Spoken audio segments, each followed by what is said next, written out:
তার কবরের ওপর শেষ গোলাপটা কে রেখেছিল সে কথা আজ কেই বা জানে।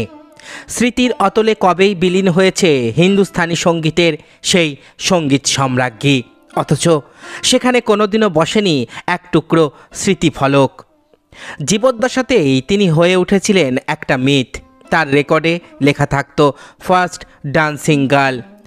মৃত্যুর এত বছর পরেও তিনি কিংবদন্তি। তাকে নিয়ে চলে নিত্য নতুন গবেষণা। তার গাওয়া গানের পুরনো রেকর্ডগুলি আজও কালেক্টরস আইটেম। তিনি মিস গওহরজান কলকাতাওয়ালি। 1873 সালের 26শে জুন উত্তরপ্রদেশের আজমগড়ে জন্ম অ্যাঞ্জেলিনা ইওয়ার্ডের। পরবর্তীকালে তারই নাম হয় গওহরজান। জন্মসূত্রে যিনি ছিলেন ইহুদি।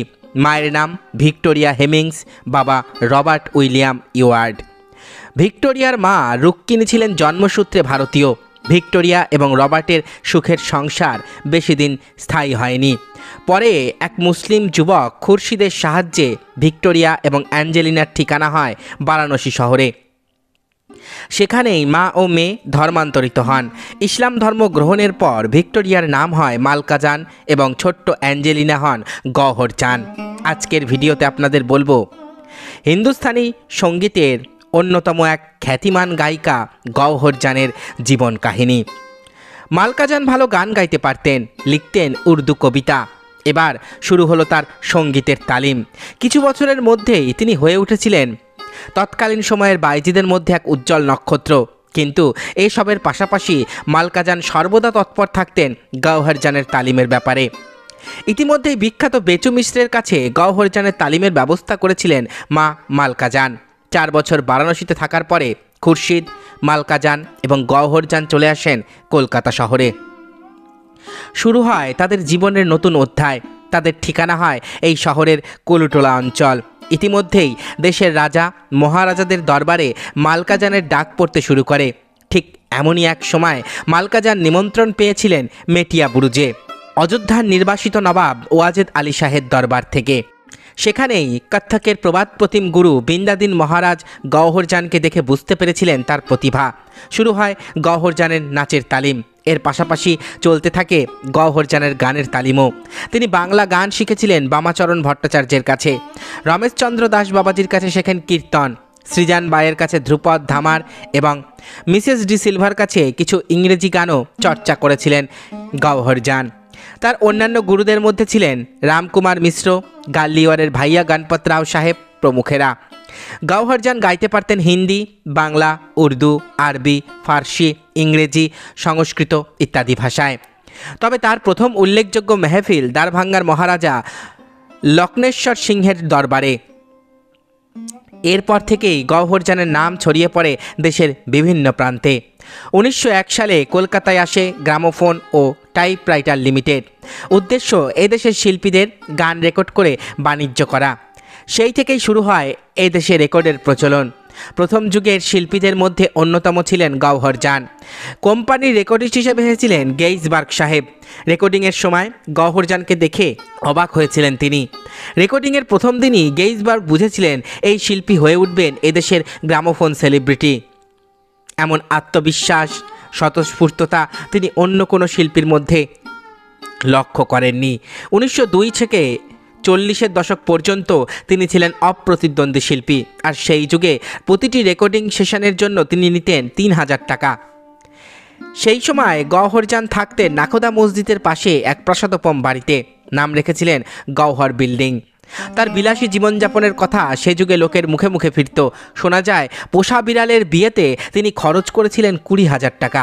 ইতিহাসে কান পাতলে আজও শোনা যায় এ শহরে গওহরজানের বহু মেহফিলের স্মৃতি। জোড়াসাঁকোর মল্লিক বাড়ির এক অনুষ্ঠানে চমক দিয়েছিলেন গওহরজান। আসরে ছিলেন বাঙালি, পাঞ্জাবি, মারোয়ারি এবং সাহেব অতিথিরা। গৃহকর্তাকে গওহর অনুরোধ করলেন অতিথিদের ভাষা অনুযায়ী আলাদা আলাদা ভাগে বসাতে হবে। এমন কথা শুনে গৃহকর্তা তো একেবারে হতবাক। তবে শিল্পীর অনুরোধ তো ফেলার নয়, তাই অতিথিদের আলাদা আলাদা বসতে দিলেন তিনি। বহুমূল্য অলঙ্কারে সুসজ্জিত গওহরজান আসর থেকে প্রাঙ্গণে নেমে এলেন। যেদিকে ইংরেজ সাহেবরা বসেছিলেন সেখানে গিয়ে একটা কুর্নিশ করে ইংরেজি গান করলেন। এরপরেই পাঞ্জাবি শ্রোতাদের জন্য ধরলেন পাঞ্জাবি গান। মারোয়ারি শ্রোতাদের সামনে গিয়ে হিন্দি দাদরা ও ঠুংরি পরিবেশন করলেন। সবশেষে বাঙালি শ্রোতাদের তিনি শুনিয়েছিলেন একাধিক বাংলা গান। সেদিন সকল শ্রোতাই মুগ্ধ হয়েছিলেন গওহর জানের এই অভিনব পরিবেশনায়। এমনটাই ছিলেন গওহর জান। তেমনি ইতিহাস হয়ে গেছে স্টার থিয়েটারে গওহর জানের নানা অনুষ্ঠান। তাকে এক ঝলক দেখার জন্য রাস্তায় ভিড় জমে যেত, এমনকি দেশলাইয়ের বাক্সে থাকতো তার ছবি। সে যুগে পাওয়া যেত গওহর জানের ছবিওয়ালা রঙিন পোস্টকার্ড। তার গাওয়া বাংলা গানগুলির মধ্যে উল্লেখযোগ্য ফাঁকি দিয়ে প্রাণের পাখি, আজ কেন বধূ, নিমেষেরই দেখা যদি, আর মাইলস্টোন বলতে মুলতানি, মালখোস কিংবা ভূপালির আগে তার গাওয়া খেয়ালগুলি। তবে হিন্দি গানগুলির মধ্যে আনবান জিয়া মে লাগি, নাহক লায়ে গাবানবা আজও উল্লেখযোগ্য। তাকে বলা হতো ভারতীয় ধ্রুপদী সঙ্গীতের সম্রাজ্ঞী, অথচ মাঝে মধ্যেই আসলে তিনি গাইতেন লঘুচালের সাধারণ গান। আসলে খেয়াল, ধ্রুপদ কিংবা ধামার যে সকল শ্রোতার মন ছুঁতে পারবে না তা তিনি বুঝতে পারতেন। তাই শ্রোতার মন বুঝেও অনেক সময় গান গাইতেন গওহর জান। তার ব্যক্তিগত জীবন কেটেছিল নানা ঘাত প্রতিঘাতের মধ্যে। ভালোবেসে বারবার পেয়েছিলেন আঘাত। একদিকে দেশজোড়া খ্যাতি, অর্থ, মান, সম্মান, অন্যদিকে সব কিছুর অলিন্দে ব্যক্তিগত জীবনে নিঃসঙ্গতা এবং একাকিত্ব। তার ম্যানেজার পেশোয়ারি যুবক আব্বাস একসময় খুব ঘনিষ্ঠ এবং বিশ্বাসভাজন হয়ে উঠেছিল তার। শোনা যায় পরে সেই আব্বাসী বিশ্বাসঘাতকতা করেছিল। তার কারণেই গওহর জান হারিয়েছিলেন প্রভূত ধনসম্পত্তি। চলেছিল দীর্ঘ মামলা মকদ্দমা। আব্বাসীর সঙ্গে বিচ্ছেদের 10 বছর পরের কথা, 1928। সে তখন চায় একটা নির্ভরযোগ্য আশ্রয়, একটু মর্যাদা আর জীবন সায়ান্নের নিরাপত্তা। সঙ্গীতপ্রিয় কিছু মানুষের সামনে একটা সুস্থ পরিবেশ, যেখানে সে আবার ছড়িয়ে দিতে পারবে সুরের মূর্ছনা, যেখানে তার কণ্ঠ থেকে গান উৎসারিত হয়ে মানুষের অন্তর ছুঁয়ে তার জয়গান গাইবে। সে তো মৃত নয়, তার সুধা কণ্ঠ এখনও জাগ্রত, উত্তেজনায় ছটফট করতে থাকে গওহর জান। সেই সময়ে গওহর জানের ডাক এলো মহীশূরের রাজদরবার থেকে। সুযোগ্য মর্যাদায় সেখানে সভাগায়িকার আমন্ত্রণ। গওহর জান সানন্দে সম্মত হলেন। কলকাতাকে বিদায় জানিয়ে চলে গেলেন মহীশূর। পেছনে পড়িয়ে রইল একটি স্মৃতি, দুঃখ সুখে ভরা সেই স্মরণিকা, একটা নাম গওহর জান। মহীশূরে চলে যাওয়ার পর কলকাতার সঙ্গে গওহর জানের সম্পর্ক সম্পূর্ণ বিচ্ছিন্ন হয়ে গেল। তবে সেদিনও কলকাতা ছিল গওহর জানের, কলকাতা গওহর জান কেন্দ্রিক। মাসিক 500 টাকা বেতনে রাজি হয়ে মহীশূর দরবারে সভাগায়িকা নিযুক্ত হয়েছিলেন গওহর জান। তার প্রিয় কলকাতা ছেড়ে চিরকালের মতন পাড়ি দিয়েছিলেন।